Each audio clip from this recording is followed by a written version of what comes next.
50 लाख युवाओं की मेहनत, उनका रात रात भर जाग कर पढ़ना, उनका धैर्य, उनका संघर्ष सब एक झटके में पानी में बह गया जब उनको पता चला उत्तर प्रदेश की लचीली कानून व्यवस्था के चलते पेपर लीक हो चुका है। उनके सारे के सारे अरमान पानी में बह गए, उनके सारे के सारे ख्वाब पानी में बह गए जब उनको पता चला कि पेपर लीक हो चुका है। 50 लाख की संख्या में फॉर्म डाल करके अरबों रुपए सरकार का फ़ायदा करा करके युवाओं को मिला कुछ नहीं।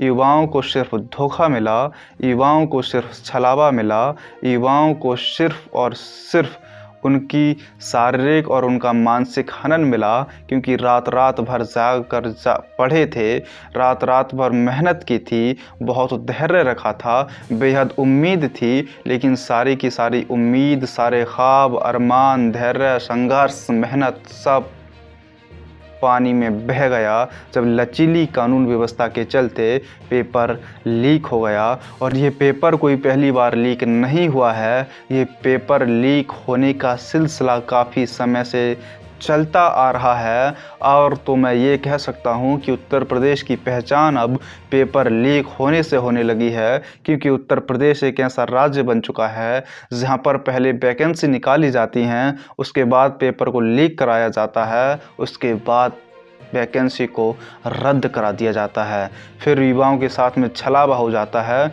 उनकी सारी की सारी उम्मीदें टूट जाती हैं, युवा फांसी खाने को मजबूर हो जाते हैं, आत्महत्या करने को मजबूर हो जाते हैं। लेकिन सरकार है कि उनकी बात को सुनने के लिए तैयार नहीं है, उनको रोज़गार देने के लिए तैयार नहीं है। आज 21 फरवरी 2024 को शिक्षक और छात्र आंदोलन कर रहे हैं, सरकार इस भर्ती को रद्द कर दोबारा परीक्षा कराए ताकि 60,000 युवाओं को रोज़गार मिल सके, उनके साथ में धोखा ना हो। आखिर अरबों रुपए की कमाई करने के बाद में आप रोज़गार क्यों नहीं दोगे? आखिर इतनी लचीली कानून व्यवस्था क्यों बना रखी है कि आप बार बार आपकी सरकार में पेपर लीक हो रहे हैं? आखिर वह कौन लोग हैं जो पेपर को लीक कराने में अहम भूमिका रखते हैं? या ये वही लोग तो नहीं हैं जो कैबिनेट में बैठे हैं, जो प्रशासन में बैठे हैं, जो शासन में बैठे हैं? आखिर युवाओं के साथ में इतना बड़ा छलावा क्यों? जो रात भर जागे थे, जिन्होंने खूब मेहनत की, खूब संघर्ष किया, खूब त्याग किया, खूब धैर्य रखा, और ये सब करने के बाद उनको एक ख़बर मिलती है कि पेपर लीक हो चुका है, तब उनके सारी की सारी उम्मीदें टूट जाती हैं और सरकार की तरफ से ऐलान होता है कि जांच कमेटी गठित कर दी गई है, दोषियों के खिलाफ सख्त से सख्त कानूनी कार्रवाई की जाएगी।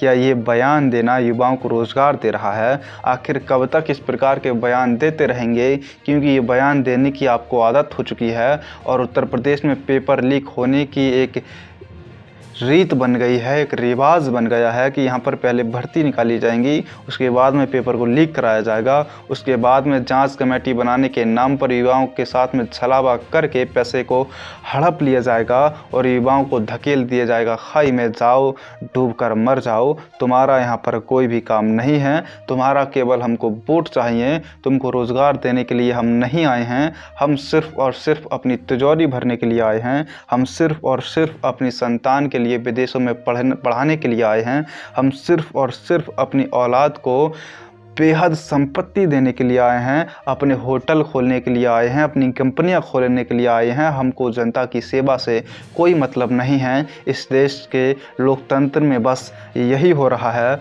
लोकतंत्र एक ऐसा शासन है जिसमें जनता को ये उम्मीद होती है कि लोकतंत्र की चाबी हमारे हाथ में है, लोकतंत्र की कुंजी हमारे हाथ में है, लेकिन ये मालूम होने के बावजूद भी जनता को छला जाता है। लोकतंत्र एक इस प्रकार की तानाशाही वाली व्यवस्था है जिसमें जनता अपने आप को शासक समझने के बावजूद भी शोषण का शिकार होती रहती है और इस व्यवस्था में आम जनता पिसती जाती है। उसको ये एहसास तो होता है कि सरकार बनाने में हमारी अहम भूमिका है, सरकार को हम बनाते हैं, जब चाहें राजा को गद्दी से उतार सकते हैं और जब चाहें राजा को गद्दी पर बिठा सकते हैं। ये ताकत रखने के बावजूद भी लोकतंत्र की जनता त्याही करती रहती है।